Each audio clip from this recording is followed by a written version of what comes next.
Assalamualaikum warahmatullahi wabarakatuh. Kita sekarang memasuki pertemuan kedua. Dan di pertemuan kedua ini topik kita adalah memahami memahami apa itu iman.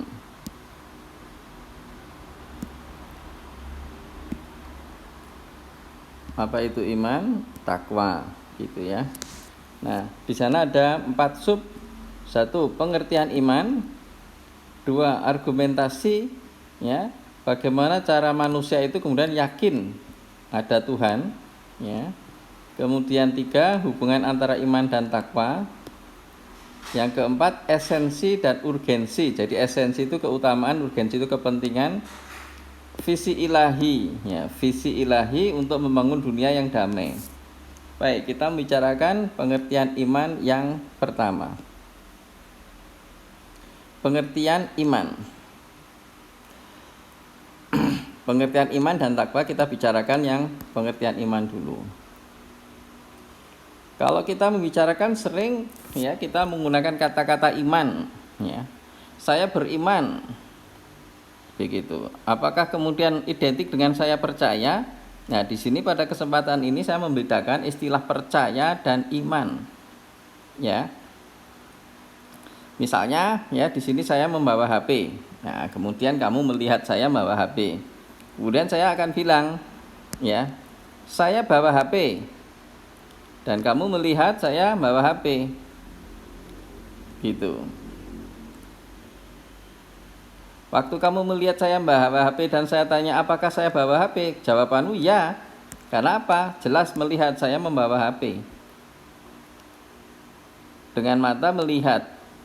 Maka yang seperti itu disebut percaya. Waktu saya tanya, apakah yang saya bawa HP? Iya.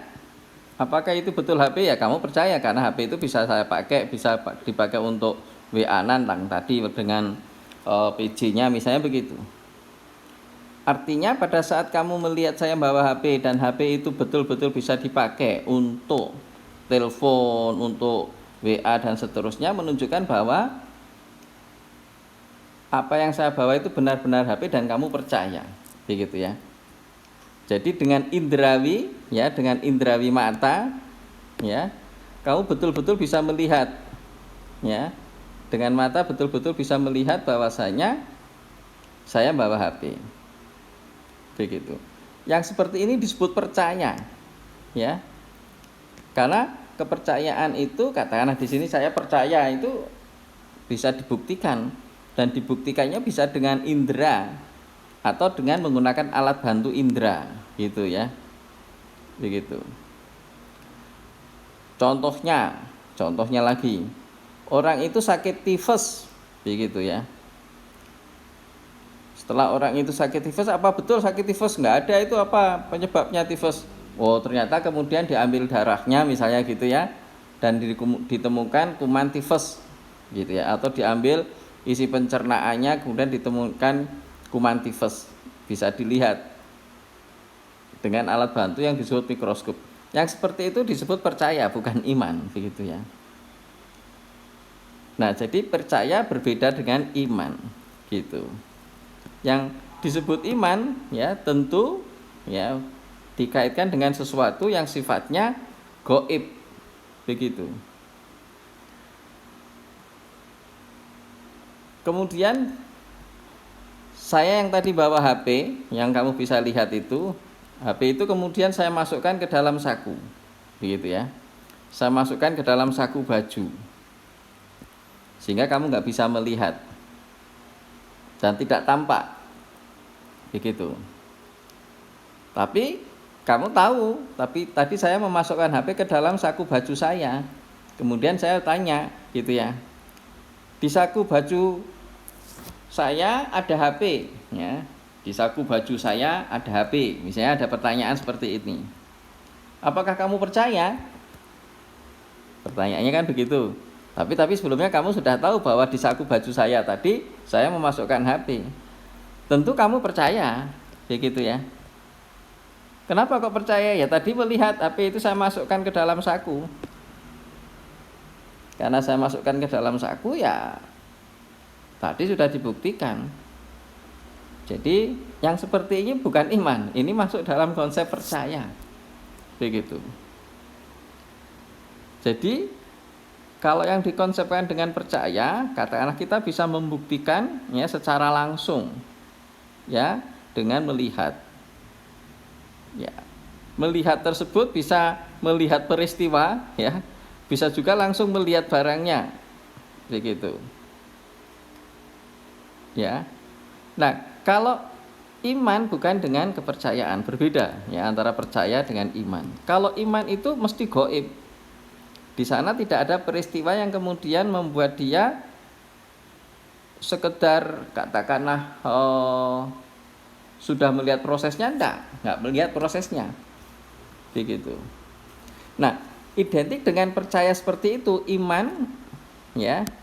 Di sini saya gambarkan iman itu ya merupakan bentuk kepercayaan juga, tapi yang percayanya sedalam-dalamnya. Ingat, ada kata sedalam-dalamnya ini.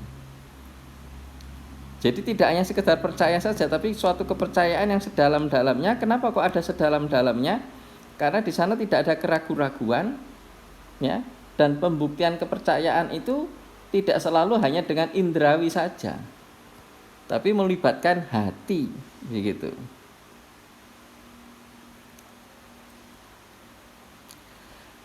Contoh yang lain adalah saya bilang misalnya begini.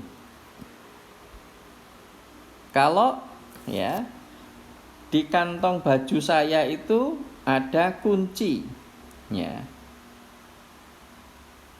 Jadi saya bilang kalau saya bawa kunci di kantong baju saya.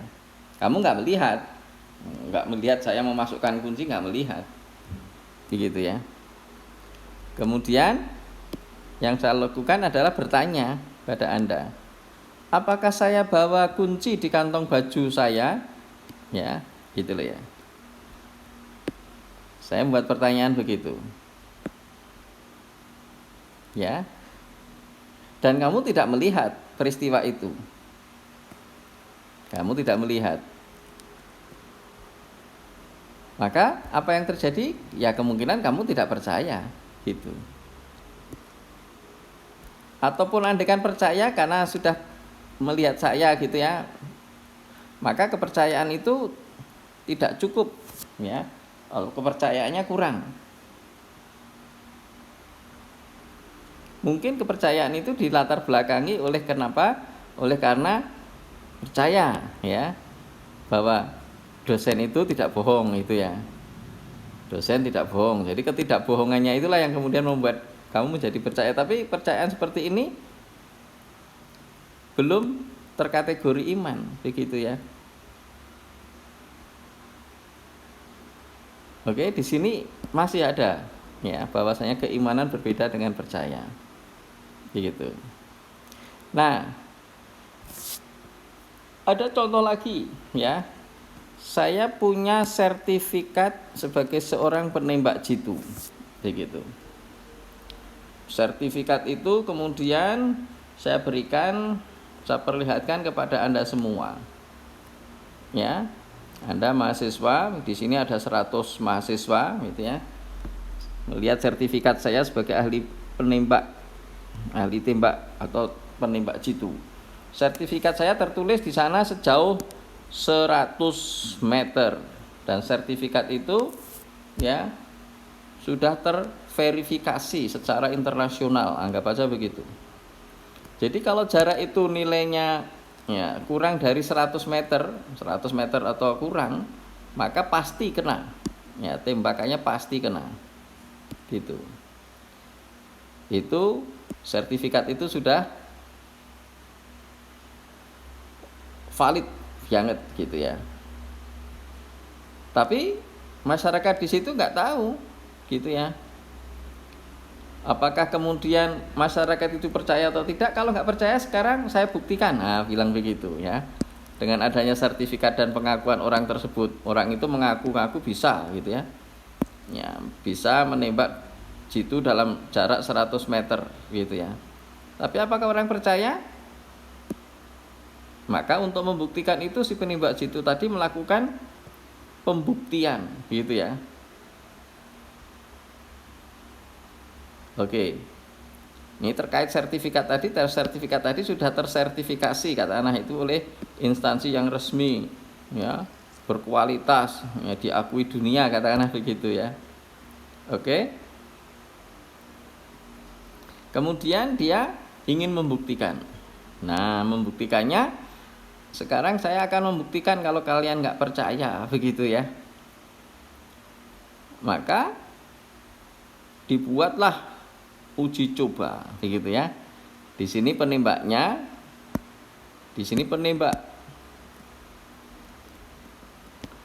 Ya.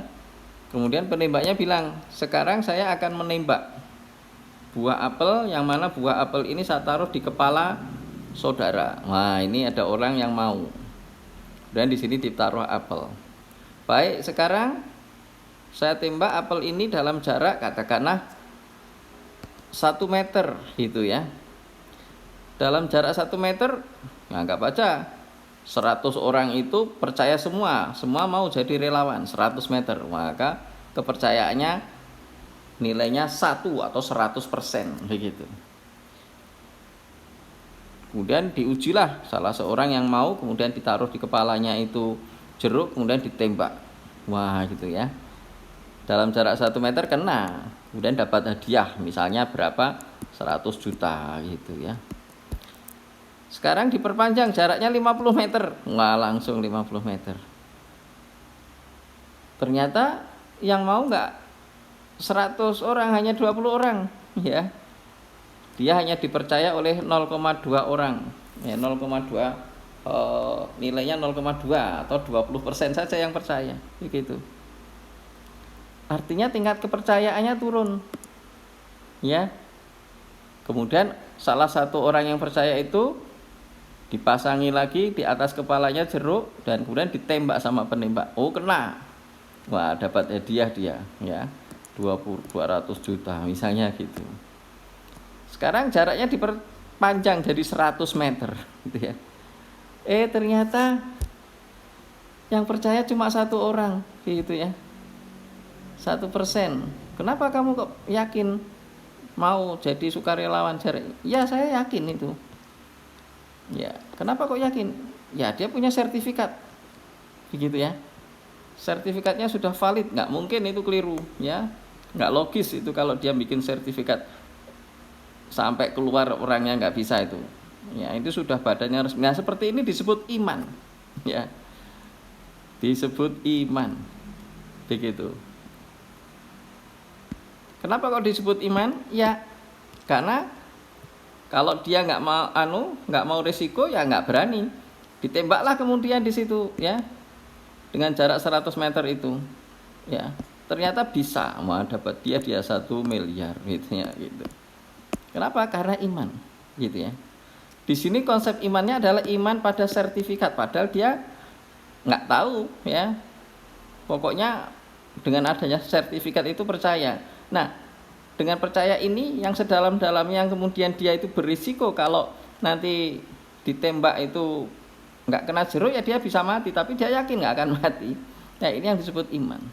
Termasuk yang mensertifikasi ini, ya seperti ini yang katakanlah dia iman dengan sertifikatnya itu ya seperti Quran ya. Wah dia beriman pada Quran. Terus pokoknya kalau Quran itu buatan Tuhan bener saya misalnya gitu. Sebab kalau keliru ya dia bisa berisiko begitu ya. Maka di sini dia nggak ada ragu-ragu lagi. Nah sertifikat itu yang membuat siapa ya, badan yang resmi. Nah seperti Quran itu yang lihat siapa, yang buat Tuhan begitu. Nah artinya kepercayaan yang dengan segala macam risikonya itu dia percaya, maka yang seperti itu disebut iman. Kenapa? Karena dia percaya sedalam-dalamnya dari apa yang dia yakini, walaupun dia belum melihat ya keahliannya, tapi dia sudah percaya dengan sertifikat itu.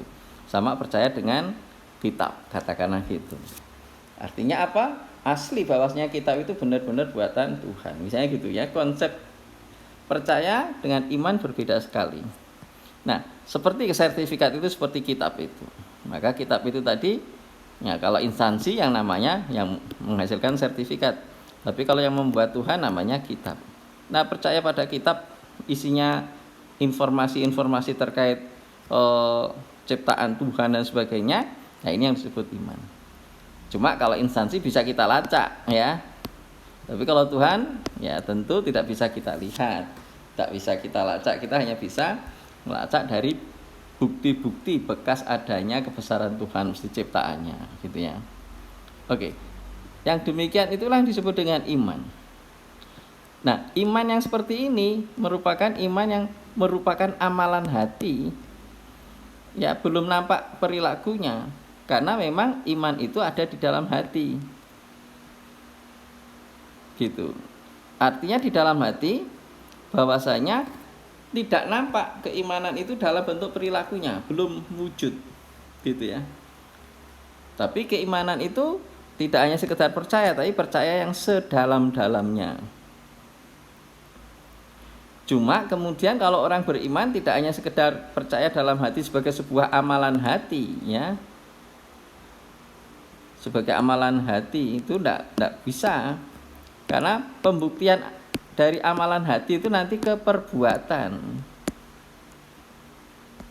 Begitu. Jadi pembuktian dari amalan hati yang disebut beriman tadi dituntut, ya, untuk membuktikan keimanannya itu. Yaitu apa?